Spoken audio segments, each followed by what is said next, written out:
how to integrate Trello with Slack. So first, go to your Slack dashboard. Next is just click on the more here, or just over your mouse over your more in the left side. Now just click on automations here.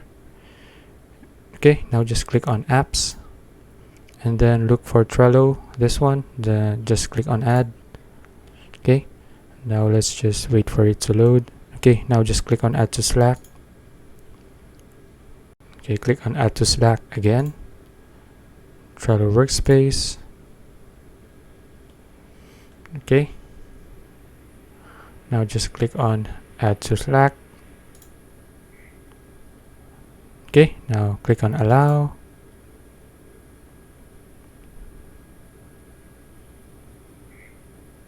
Okay, now just click on allow here at the bottom.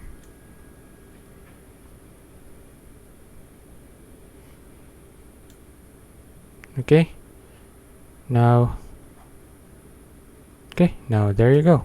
Now Slack and Trello are now connected. If you found this video useful, please like and subscribe for more videos like this. See you in the next one.